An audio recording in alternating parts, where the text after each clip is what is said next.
Okay, then let me invite Judge LIJNZAAD for her presentation. The floor is yours.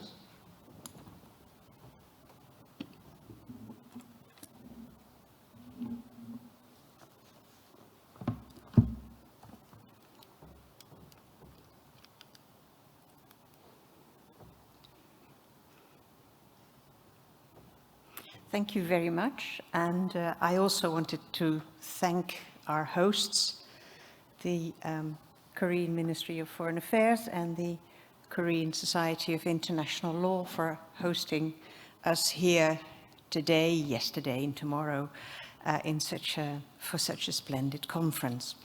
I was asked to talk to you a little bit about prompt release and its effectiveness in the 40 years of the existence of the Convention.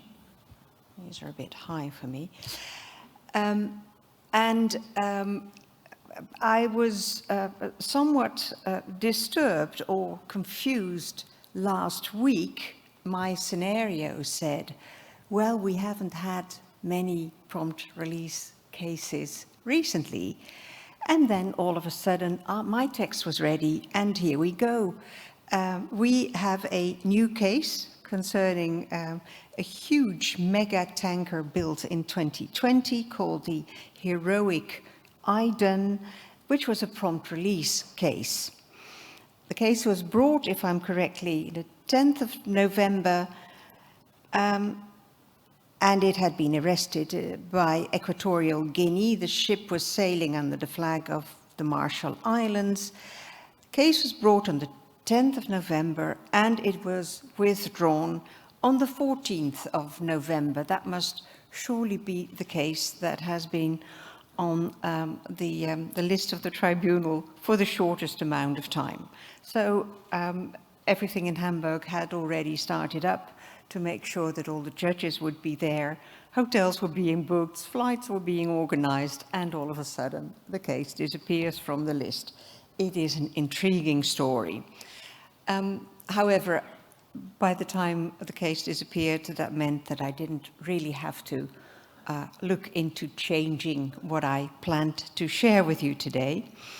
I'll be talking a little bit about the procedure, probably say lots of things that you already know.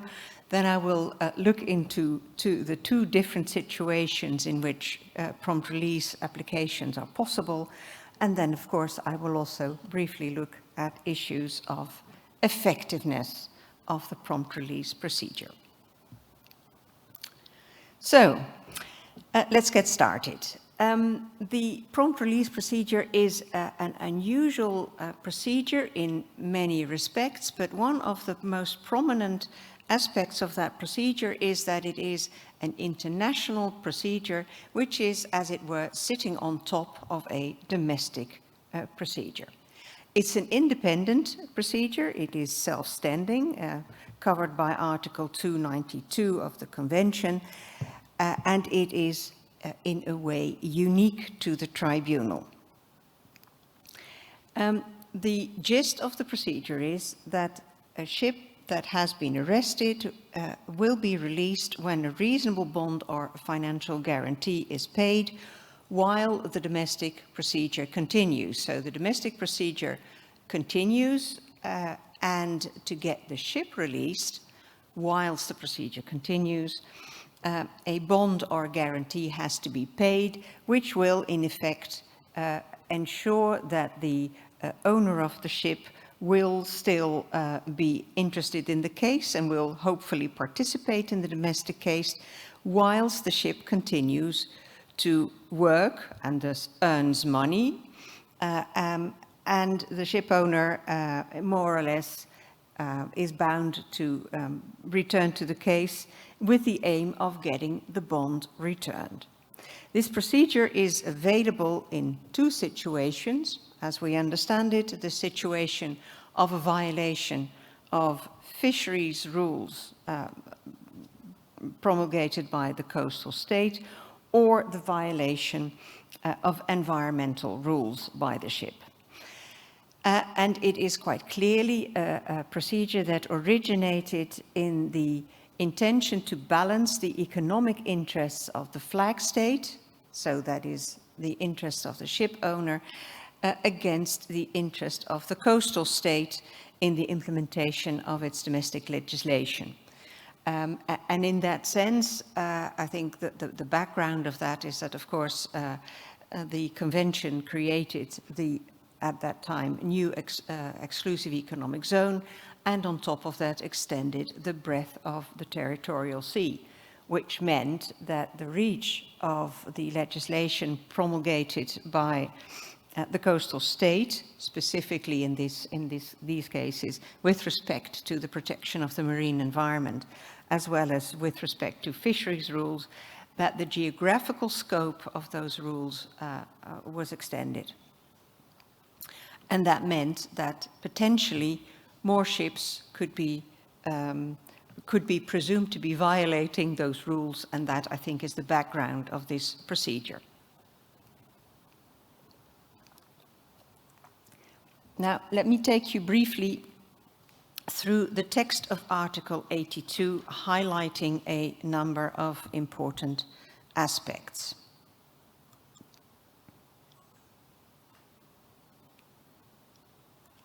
Yeah, there we are. So, in paragraph 1 of Article 292, we see that this is about a vessel that has been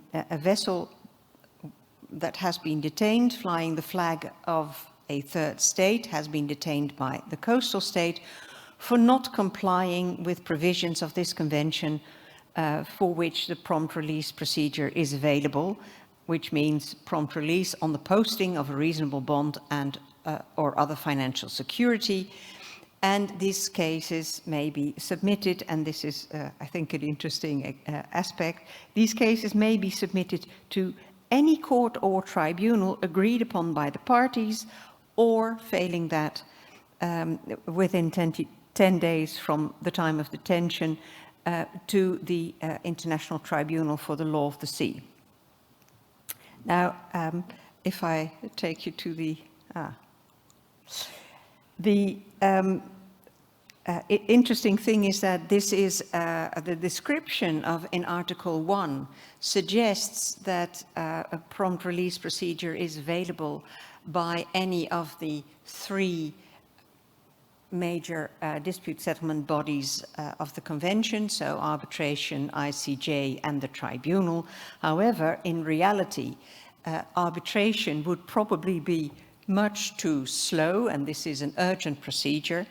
And it has been noted by several authors that the ICJ has not created rules of procedure specific to prompt release cases, which clarifies that in reality all these prompt release cases have ended up with the tribunal. Also, it is noteworthy that it is not possible to contract out of the prompt release procedure. It's not subject to Article 287, and these are not incidental proceedings. As I mentioned just now, they are self-standing, independent proceedings.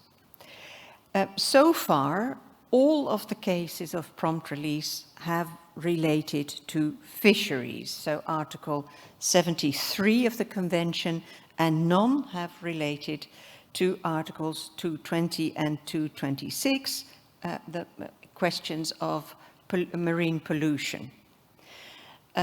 So far, there have been 9 cases, with the last case in 2007, apart from the one that sort of quickly appeared and disappeared last week. See, this is, I did put on the slide a minor amendment in view of the case last week. I should have taken that out. I apologize. So, but apart from last week's case, 9 cases, and the last one in 2007, all of them fisheries cases. But why have these cases stopped? Is it perhaps because the case law is sufficiently clear and the case law is now guiding domestic litigation? I'm not sure. We'll get to that point later on.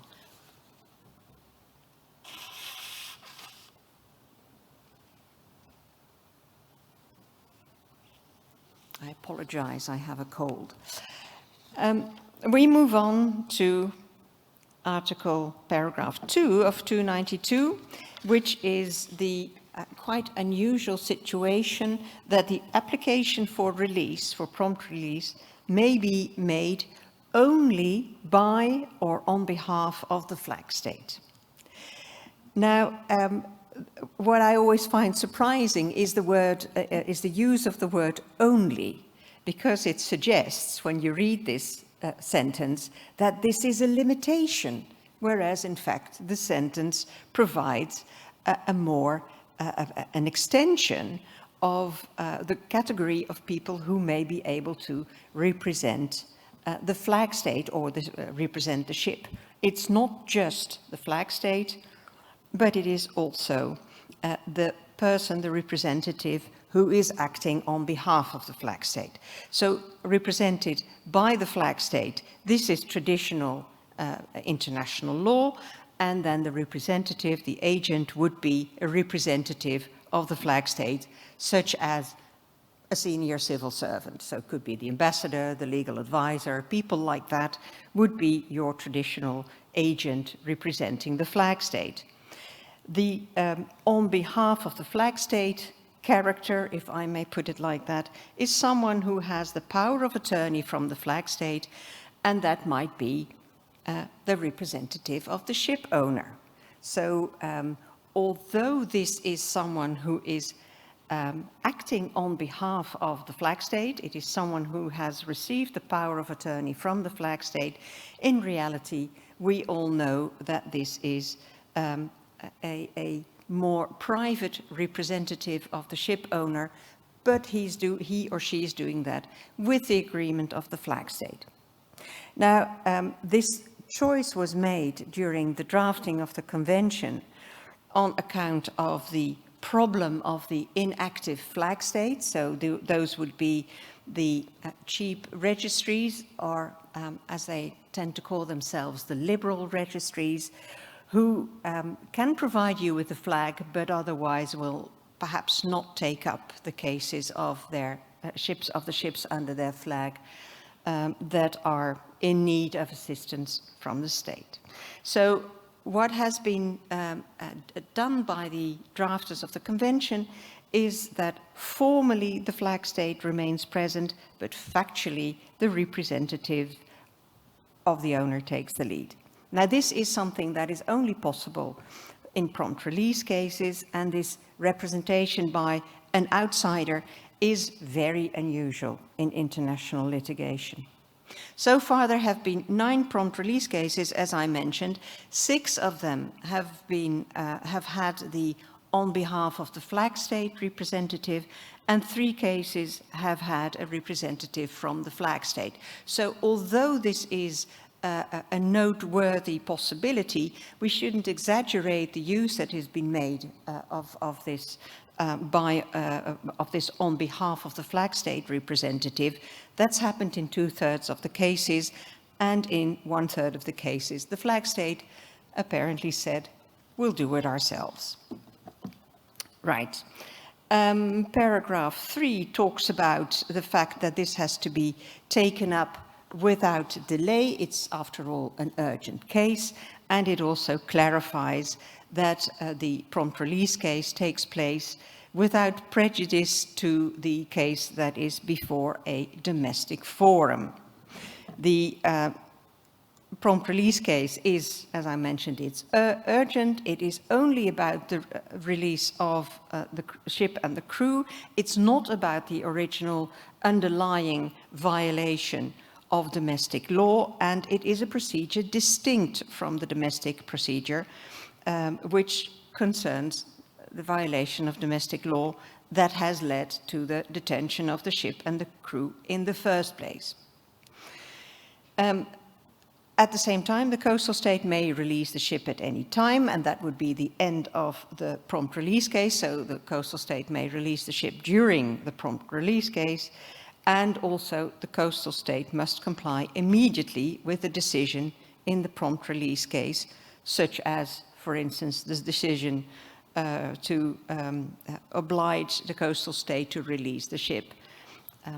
And here I think there is still a remaining question whether all the states parties have indeed created available legislation that will facilitate the immediate release of the ship, if that is the conclusion in the prompt release case.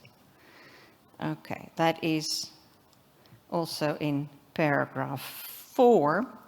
Now, briefly, I'm turning to Article 73.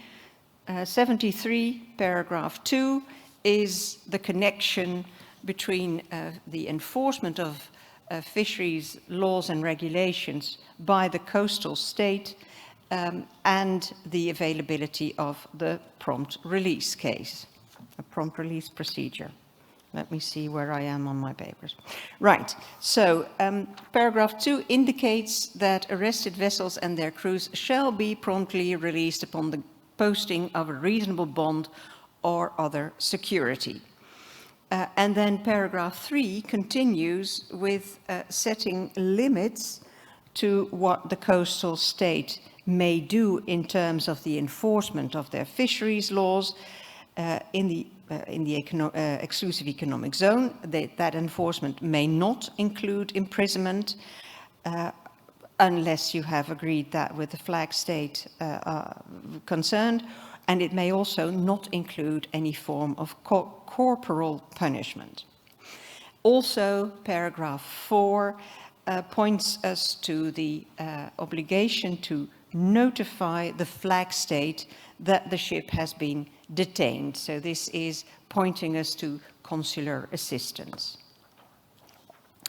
And so far, the litigation in those 9 cases has given us a lot of information in terms of the form of the bond or financial guarantee, the amount of the bond, that is the question about what is or is not reasonable, the financial nature of the bond, what kind of measures are acceptable, and the tribunal has made it clear that this has to be it has to be financial in nature rather than any other requirement.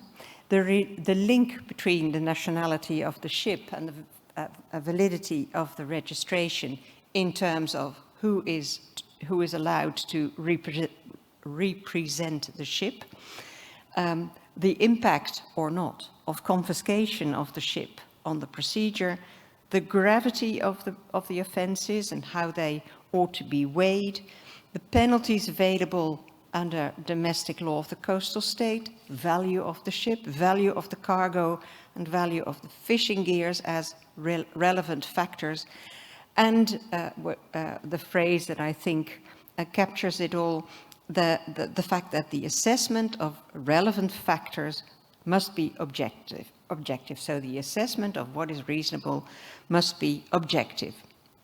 So I think that in those 9 cases we can safely say that many aspects of the prompt release procedure have been considered. So the case law has added detail and has really refined the requirements that started out in paragraph 2 of Article 73.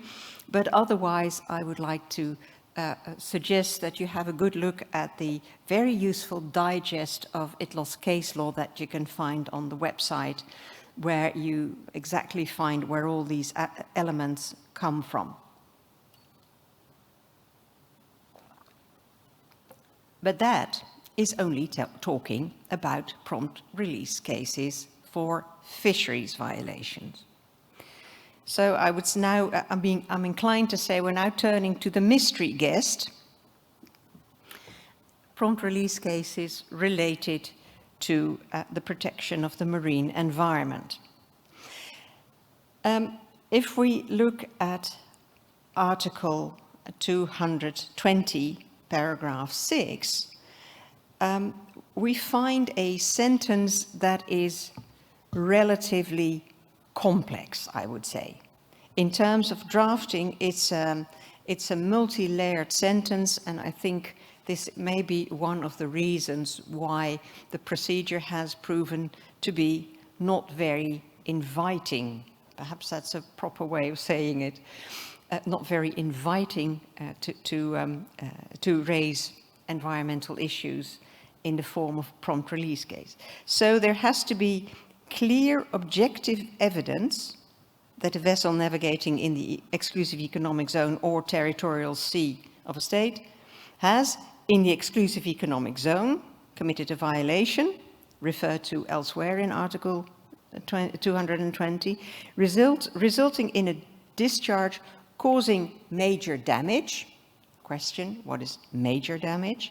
Or a threat of major damage to the coastline or related interests of the coastal state, or to any other resources in the territorial sea or exclusive zone, that the state may, subject to Section 7, provide that the evidence so warrants institute proceedings, including detention of the vessel in accordance with its laws. Now then we continue with paragraph 7, and paragraph 7 seems to take us away from prompt release, because notwithstanding paragraph 6, whenever appropriate procedures have been established, either through the competent international organizations or as otherwise agreed, whereby compliance with the requirements of bonding and other appropriate financial security has been ensured, the coastal state, if bound by such procedures, shall allow the vessel to proceed. Now, this is not easy reading, I think. It's not as simple as Article 73. But let's continue with Article 226 before I make some general comments about pollution. In 226, the provision is full of references to international rules and standards. And we know that very often this refers to rules and standards developed by the IMO. So if the investigation of the violation of laws preventing pollution at sea, if the investigation indicates a violation of the applicable laws and regulations or international rules or standards for the protection and preservation of the marine environment, release shall be made promptly, subject to reasonable procedures such as bonding or other appropriate financial security. So this is perhaps a bit more general, a bit more vague than 73 with respect to fisheries. And it continues in paragraph 1, litera C, that without prejudice to these applicable international rules and standards relating to the seaworthiness of vessels, core business of IMO, the release of a vessel may, whenever it would present an unreasonable threat of damage to the marine environment, be refused or made conditional upon the proceeding to the nearest appropriate repair yard. Where release has been refused or made conditional, the flag state of the vessel must be promptly notified and may seek release of the vessel in accordance with Part 15. So it is noteworthy, I would say, if you look at the travaux préparatoires, that during the drafting, the group that was drafting Article 292, this is where the prompt release procedure is sitting, were quite clear about wishing to address both the violations of fisheries law and violations of provisions on protection of the marine environment.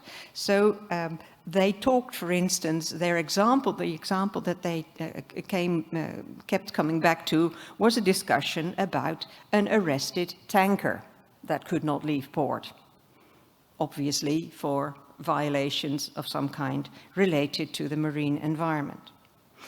However, it is also noteworthy that there does not seem to have been any coordination between the working group involved in formulating Article 292, the procedural rules about prompt release, and the other working groups which were working on the marine environment, so 220 and 226, and the other group that was working on fisheries. So, because the language is so different.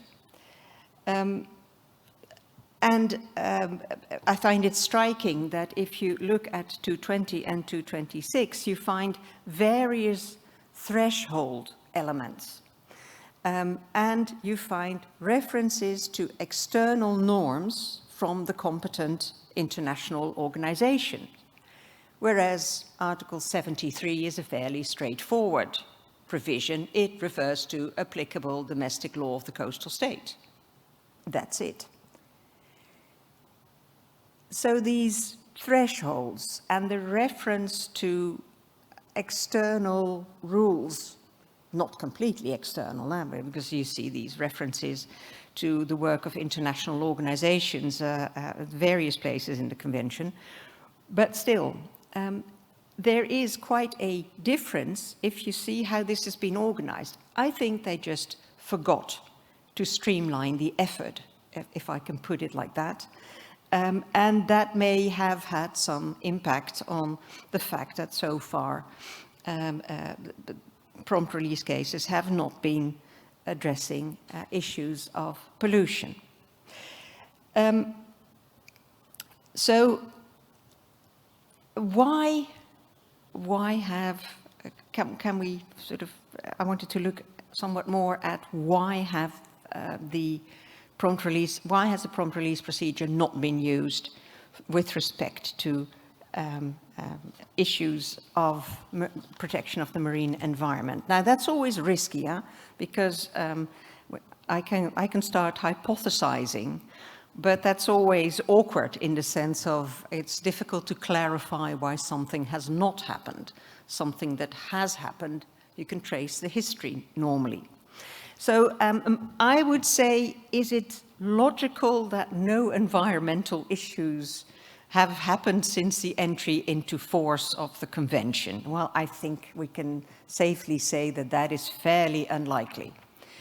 Ships have been arrested, coast guards and port authorities have been very keen to follow, at least to act when there have been incidents of marine pollution. So that's probably not the case.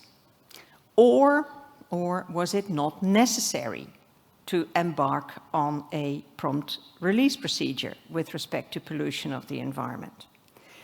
Now, I think that it is possible, but I must add, I'm not sure that that would be the main reason.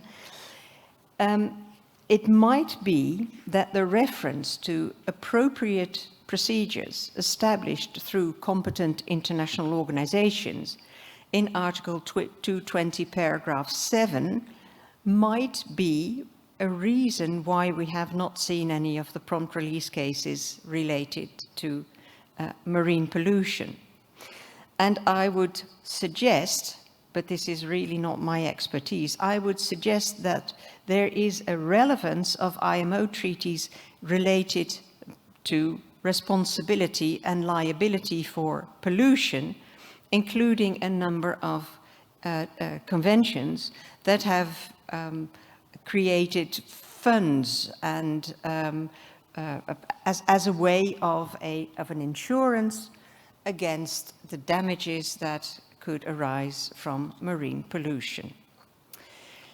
To name a few, but there are more, for instance, the International Convention on Civil Liability for Oil Pollution Damage, changed in 1992, the International Convention on the Arrest of Ships, and a number of other IMO instruments related to civil liability and the establishment of funds, most of them established directly after an incident had taken place. And also, I would say, the majority of those instruments, I think, have been concluded after the entry into force of the Convention. So these are less well known, or perhaps well known in circles of maritime lawyers, but not in circles of law of the sea lawyers, but less well known and not very accessible procedures. And I would suggest we develop information, get that together, work through how that would look like, and do some more research in potential possibilities of prompt release procedures with respect to maritime pollution. Now, I'm quickly going to go through my final slides. It has recently been suggested, been challenged whether a prompt release is only available in these two situations of 73 and 220 plus 226. I think that suggestion goes back to an article from Professor Treves in a long time ago, 1996 or something like that. But it has not really been a very profound debate. I think the travaux préparatoires point us very clearly to these two situations. And I think it's only those two situations and perhaps no other situations. I would also add that in terms of treaty interpretation, prompt release is an exceptional procedure. Somehow I put that in plural, but that was not intended. And one of the general rules of interpretation is that if you're looking at an exception, exceptions should be interpreted in a limited way. Also, I would like to note that the idea of asking for the urgent release of the ship and the crew has also now become quite prevalent in provisional measures, not in Arctic Sunrise, in San Padre Pio, in Libertad. All of those are situations in which the provisional measures dealt with release of the ship and release of the crew. Of course, provisional measures are a different thing altogether, but it is interesting that we seem to have different roads leading to the urgent release, and that's why I put it in hyphens. Right. Two final slides. Now, noteworthy in respect of the ongoing debates about human rights protection in the law of the sea, I would note that Article 73 is a good example of human rights protection, even though that may not have been recognized as clearly as I think we would do now. So in 73 paragraph 2, the right, the prompt release of the crew is to do with the right to liberty, right to freedom of the crew, right to property of the owner. 73 paragraph 3, as I mentioned, prohibits imprisonment unless otherwise agreed and prohibits corporal punishment as well. And 73 paragraph 4 points us to the all-important consular protection. Now, I think there may be an issue there. In Juno Trader in 2004, the Tribunal says clearly that considerations of humanity and due process are included in the obligation of a prompt, are included in the prompt release procedure. Perhaps considerations of humanity or humanitarian considerations, as it has been called more recently in provisional measures cases, is a bit concealing language. It is not immediately recognized as related to human rights. But things like the duration of the detention of ship and crew, which I think is a very straightforward human rights issue, is always something the Tribunal is concerned about. Now, finally, what about the effectiveness of the prompt release procedure? Well, with respect to fisheries, it does seem an effective tool. And initially, well, it was sort of the first procedure, the procedure that occupied the Tribunal in the early years. But unfortunately, that has come to a standstill. I have no time, and I also have no answer why that has happened. You could say perhaps the case law has demonstrated the potential of the procedure, but is more possible? Are there still aspects to explore? Also, I think it is an effective procedure in terms of the protection of the human rights of the crew and of the rights of the ship owner. I'm wondering, but that's a matter for further debate, whether there might be an implicit competition going on with provisional measures. Now, as to the environment, I have no idea about the effectiveness of that procedure.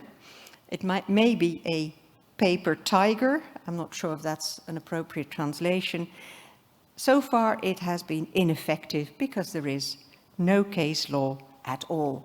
And I am sure we would all like to know. Thank you for your attention.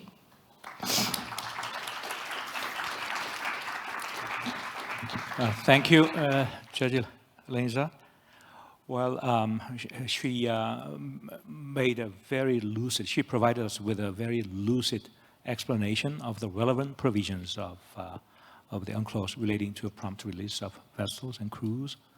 And she also conducted an assessment of the effectiveness of these provisions. And in so doing, she raised a very important question, why this prompt release procedure is not utilized for the protection of marine environment. So there you see a very interesting and at the same time nice commonality between the presentation made by Professor Devaney and Judge LIJNZAAD, which we'll further explore in discussion and the following Q&A.